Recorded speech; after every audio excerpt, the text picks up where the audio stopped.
This is Andi Purewal for Boxing News. I'm joined by Matchroom's Frank Smith here in Manchester. Frank, always a pleasure. How's life treating you? How are you feeling? Good, mate. It's good. It's good to be here in Manchester. Another big weekend of fights.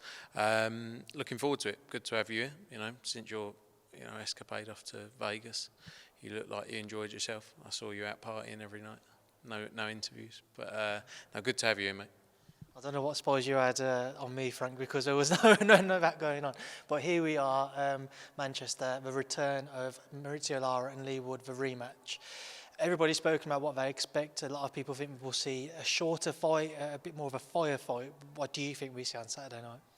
Look, I think Leigh Wood was winning that fight last time round, ahead on the scorecards. He got caught with a big shot. We all know what Mauricio Lara is capable of. He's shown it time and time again. Leigh Wood, I think, he knows the mistakes he made, but it doesn't take away from the strengths and the abilities that Mauricio Lara has. I think we're going to be in store. We're going to have a great fight between the two of them. Can Leigh Wood keep doing what he was doing for 12 rounds? Does he go and have a firefight, like you say, and just go for it? Let's see. But we're in for a great fight. From your interactions with Leigh, how has he come across to you? Obviously, some have suggested maybe he'll have some doubts in his mind when he steps between ropes and he feels the power of Mauricio Lara again. Have you seen any kind of signs of doubt when you've been in and around him? Look, he seems very confident from spending some time around him. One thing about Leigh Wood is he has got a lot of heart. He showed that in the Michael Conlan fight. People would have thought that could have finished, very early in that fight, but he showed the heart there. He got the win, and I think that's the key with Leigh Wood, and he will. Obviously Ben Davison had pulled him out of the previous fight. People will have their views on that. He did what was right for in his opinion for the best of his fighter, but Leigh Wood's got a lot of heart, and I think he's confident going in there. I think he knows what he has to do.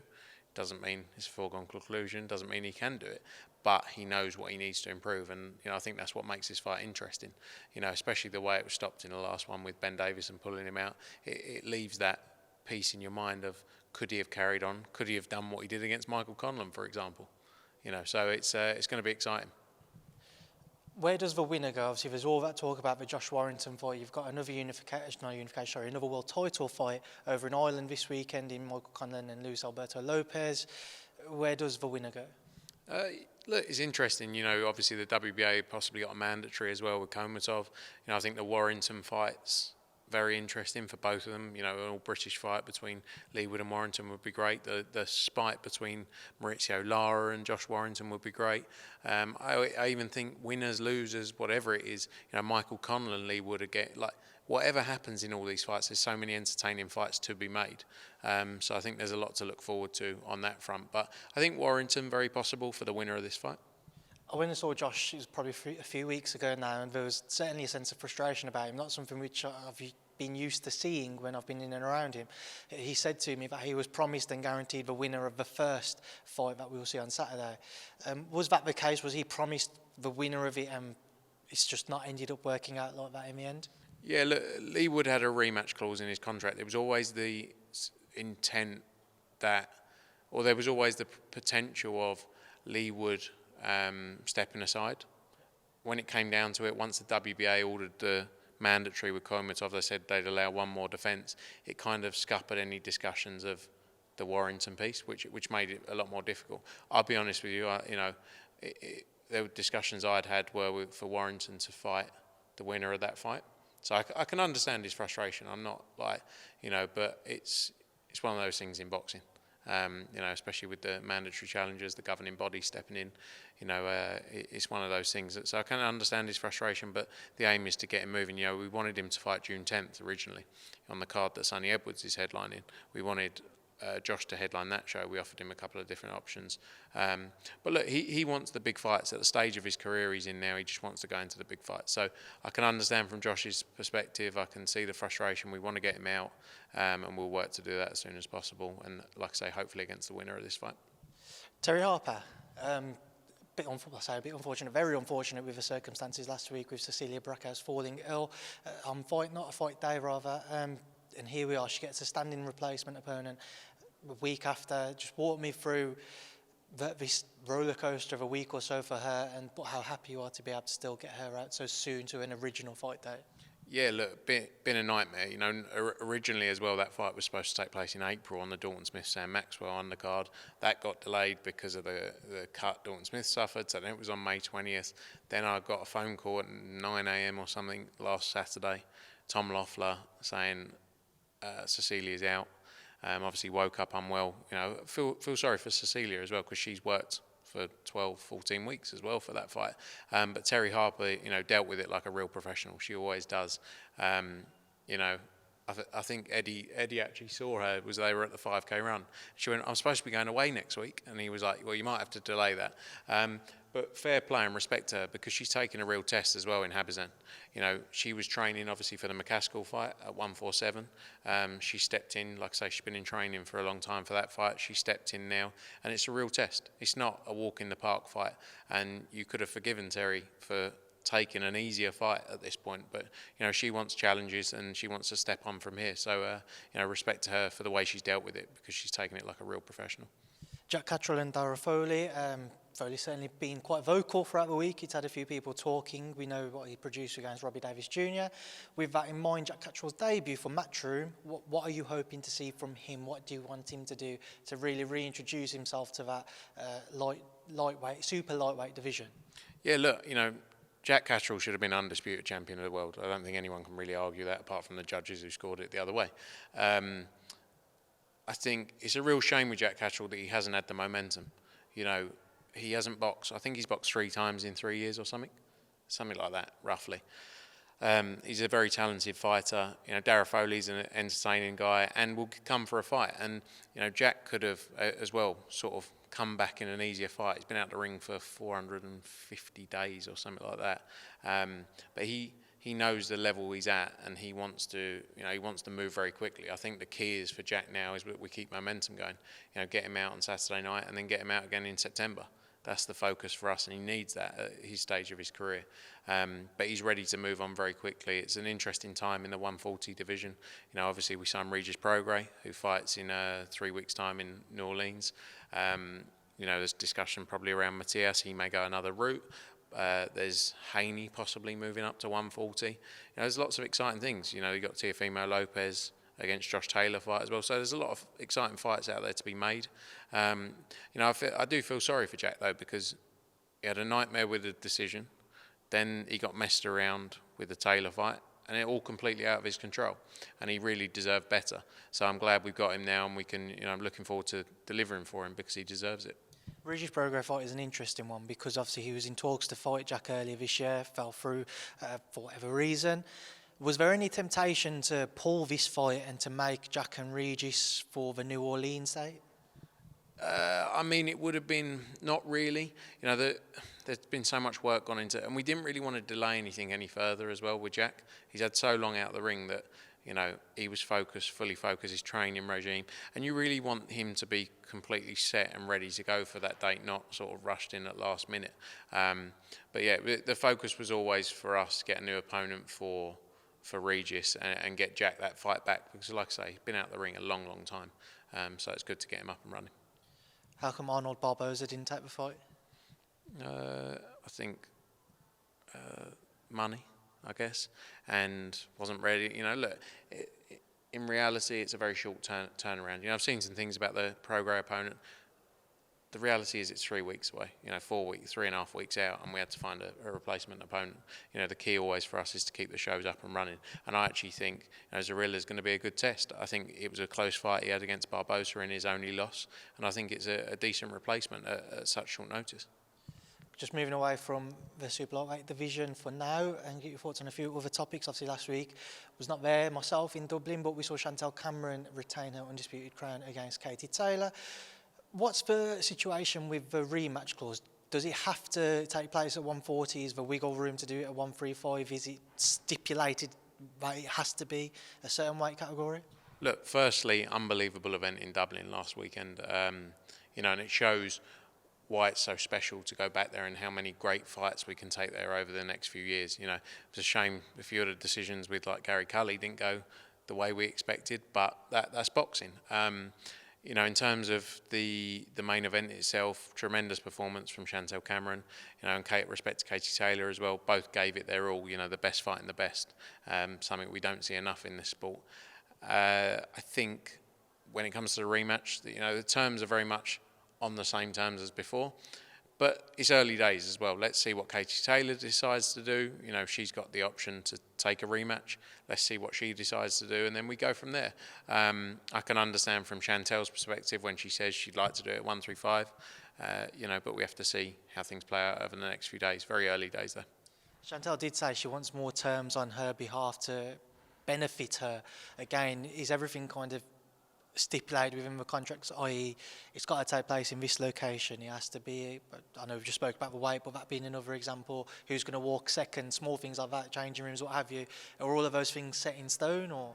Yeah, I mean, look, as well, on the location, you know, we want to do where it makes the most sense as well, and, you know, the reality still is that Dublin is, because of the, you know, the scale of Katie commercially as well, you know, would make the most sense. But, you know, I'm sure a lot of these things will get worked out over the next few weeks.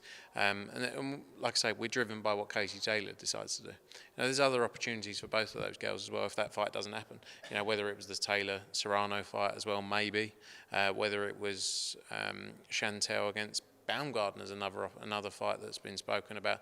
You know, the Michaela Mayer could be interesting coming across. Like, there's so many fights to be made, and the great thing is the best want to fight the best, and that's good to see. What's a bigger fight in your eyes, Frank, for Taylor Cameron 2, or Cameron Taylor 2, or Taylor-Serrano 2? Look, I think they've both got different, you know, one will attract a more global audience, especially with the US eyeballs as well with Serrano, like we saw with the first fight. So it's all different. It's hard to compare directly, but both fights are the best fight and the best, and you'll be in for great fights whichever way. But like I say, early days, so no decision on that just yet. It's only been 5 days gone. Devin Haney in the night became undisputed, retained his undisputed crown rather against Vasily Lomachenko. It certainly had been a big talking point. Did he deserve it? Did he not? Were the judges right? Were they wrong? Have you caught up on any of it, Frank? Do you know what? I didn't watch the fight. I was knackered. I think it was on at 5 o'clock in the morning in the UK. So, like, I love Devin Haney. We worked with him for a long time, and what he's done in a short space in his career is quite amazing. You know, I can't say whether the scorecards were right or wrong. I saw a lot of opinions, and I saw a lot of opinions from both sides. But fair play to Devin Haney, because he's done what a lot of people said he wouldn't do, challenge Lomachenko, you know, gone off after people calling him a paper or email champion at the start. He's gone and done everything that people said he wouldn't. You know, he made the move to go and become undisputed champion, beat Kambosos, beat him again, and then beat Lomachenko. And, you know, well done to Devin Haney. Speaking of undisputed fights, another one's being announced only a matter of probably an hour or so ago. Terence Crawford and Errol Spence Jr. Everybody's wanted to see it for a while, and it's been made official. Just your thoughts on that fight being announced? Yeah, look, it's great for the sport, these big fights getting made. You know, they've been called for a long time, and it's great that it's finally over the line. You know, I know Ish Hinton, who works closely with Terence Crawford, has been working hard to make this happen for a long time. But yeah, great fight, and as I say, great for the sport that the biggest fights are happening, and that's what we need to keep growing and building the sport, regardless of platform, regardless of promoter. With your experience of the pay-per-view market now in America, working with DAZN, what would you predict that one to do? It's kind of a little bit hard, because I think it's still a boxing, like core boxing audience fight is the reality. As great as they both are, I don't know, 300, 400,000, 500,000, something like that. What do you think? I don't know enough about the pay-per-view buy market to comment, Frank, and I can't really comment on the American market, I should say. But yeah, it'll be interesting. I'm sure you've upset all the American followers who are going to tune in and watch this now. Yeah, look, I'm not saying, don't get me wrong, I'd love it to do 10 million pay-per-view buys. It's got to be realistic. But they're both tremendous fighters, and I'm sure the build-up will be interesting between the two of them. You know, we've seen some great fights, especially, you know, with but there's been a lot on pay-per-view as well recently as well. A lot of fights in the US on pay-per-view. But, you know, Tank against Ryan Garcia did tremendous numbers. So look, it's a good time for the sport. Who wins? I think Terence Crawford. Distance? I'd just say Terence Crawford on the basis that I am not the master tacticianist, and I'm going to leave it at that. Just sticking with that weight division, out in Dublin last week, we did see a certain Brook and Conor Benn altercation go on, and then we saw you act as security, Frank. Got a new gig for you lined up there with Matchroom, but there's been a few comments, people suggesting it was kind of set up for them both to cross paths like that. Can you divulge were they meant to be in that place at that time? I mean, we sat them close together. It wasn't that we said Kell Brook come out now, Conor Benn come out now, Kell Brook's doing an interview. We sat them close together. We thought there might be a little chat between the two of them. I didn't expect to push. It's not set up. Unfortunately, it's not WWE. Some of the stuff WWE do is very good. But no, I didn't know they were going to be having a push and shove, mate, no. Is that fight one, which I know we'll come on to Eubank Jr shortly, but is that one now which has certainly piqued the interest of those at Matchroom to potentially make if Eubank Jr doesn't go anywhere? Yeah, look, and there's a lot of interesting fights that can be made around those weight classes, whether it's Kell Brook, Conor Benn, Liam Smith, Chris Eubank Jr. There's an interesting little circle there of decent fights that can be made around that weight division. Of course, we saw the Liam Smith and Chris Eubank Jr. 2 fight fall through. Liam Smith, his injury will keep him out for a bit longer. With that in mind, Conor Benn, will we now see Eubank Jr. Ben? I think it's a natural fight. I think it's the biggest fight out there. I would love to see it. Let's see. It's a huge fight, and now's the time to try and make that happen. So fingers crossed. Is it still as big as what it would have been if Junior didn't suffer the first loss to Liam? I think so. Yeah. I think the first time round, the build up for that fight. I'm talking about the Ben Eubank fight. Obviously, when it didn't take place, but the scale of it was huge. I think now there's a lot more spite between the two of them. Originally it was just the talk about the fathers. Now there is something between the two of them. So yeah, I think it's as big as ever. What's the career path for Conor, Frank? Obviously, you look at Junior. Conor's not going to go and fight Junior, say if he wins and then maintain a career at middleweight. Listen, he could do, but I would doubt it. He's obviously been fighting a welterweight for his career so far. With that in mind, what do you want to do? Do you want to pursue him into a route for world titles, just for big fights, i.e. the Junior fight, the Pacquiao fight we mentioned, Kell Brooks, who I'm sure Matchroom will come in for criticism for mentioning those names because of the age of those fighters. What is the career path you see for Conor Benn? I think they're all big fights. Look, if Conor Benn goes and fights Eubank Jr. and won that fight, he could then go and fight Liam Smith. Would be a massive fight as well. There's so many fights to be made there. Conor's always called out the biggest names. He's wanted to move as quick as anyone. Even before, he's always wanted to push himself on early in his career. So I think there's massive fights to be made. The key is getting him back out there. Moving up to the heavyweight division, K2 Promotions picked up the purse bid with a victory over the Queensbury bid, Usyk-Dubois. Just your thoughts on the difference there? I think it was $2.5 million difference. Yeah, look, I mean, it's when you look at the split of the bids, like as in it's 75-25, I think this one was with the WBA. It always makes it a lot harder when you're sort of representing the challenging side. So I can understand the numbers and the figures, the way it's been worked. Look, I think they're talking about August 12th in Poland for that fight. It'd be great. There's been some talk previously about whether Dubois is ready. I don't know. We're obviously not involved, but he obviously split with Shane McGuigan as well. So let's see. But it'd be good if they get that fight up and running. Have all talks for that potential Hrgovic-Usyk fight stopped now? Yeah, look, unless the WBA mandatory doesn't take place for whatever reason, then it reverts across to the IBF mandatory. We would love to. Usyk would have taken that. Hrgovic would have taken that Usyk fight straight away. But that's the next in line after the WBA, obviously, as everyone knows. But we're looking at a fight in August time for Filip Hrgovic. That fight, the name being linked, is one which has also been linked with another man at the top of the division, but Hrgovic, Dempsey, McKean. Is that the one you think is most likely to take place next for the pair of it? I think so. I see a lot of talk about the Tyson Fury stuff. Don't get me wrong. Representing Dempsey McKean, it would be great for him to get a Tyson Fury fight in Australia. I just don't think it's very likely, is the reality. I think you know, that's what Tyson's good at. He goes out there and then there's a new talking point. I'm going to fight in Australia all of a sudden. I don't think it's likely to happen. But I think the Hrgovic-McKean fight is definitely a fight that can take place. Have you had any conversations at all, even if just minor ones, around a potential Fury and McKean fight? Not really. I've been speaking to Angelo and Brian Peters, who managed Dempsey McKean. You know, Angelo's been out in Australia with Tyson Fury. I just don't think it's very realistic. Anthony Joshua, speaking to Eddie earlier, I think he's a bit more adamant that we will see him return in August time. But Dillian Whyte fight seems to be the most likely one out of that. Do you echo those words? Do you think it is Dillian, or who else is out there? Yeah, look, I think Dillian's a likely fight. There's some other names, but I think Dillian would be a great fight, and a good step ahead of a massive fight in December as well. So let's see work being done in the background. You know, it's going to be a busy August as well. Lots of heavyweight fights. August 12th, as I say, with the Usyk fight now announced. You know, I don't know whether Fury's looking to fight. I'm not sure. I don't know what Wilder's looking to do before December, but it's going to be a busy period.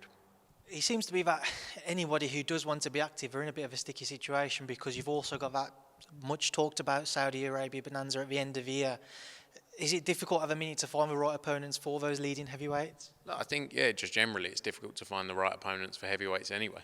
You know, there's not, you know, especially for someone like AJ who's boxed a majority of the top 20 or 25 heavyweight. You know, it's not an easy list to go through. So, yeah, it is tough. And then, like you say, the eyes sort of set a little bit towards December, but you can't let that get in the way of the career and keeping the momentum. How are things looking for Saudi? Yeah, discussions ongoing. We obviously spent some time there a couple of weeks ago, expecting some more details soon. I'm very positive it happens. You know, everything Saudi have ever said they do, they've delivered.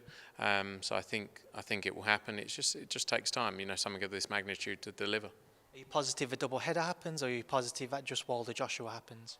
Look, I'm not in a bad way. I'm not bothered. In a sense, like, as in, we can't let AJ's career get in the way. Oh, sorry, Tyson Fury's career get in the way of decisions with Anthony Joshua. The focus for us is delivering Anthony Joshua mega fights. Deontay Wilder fight is huge. If that happens to be as part of the same card as Fury against Usyk, unbelievable. I mean, we wouldn't have seen anything quite like it, and I don't think we'll see anything quite like it again in the near future. But yeah, we're just set on delivering that fight for AJ. All right, Frank, we will leave it there now. Leave you to enjoy the rest of your evening here in Manchester. You got anything planned tonight? Little dinner and then weigh-in tomorrow. Look forward to it, and I'll see you there. Thank you for speaking to me and Boxing News. Cheers, mate. Good to see you.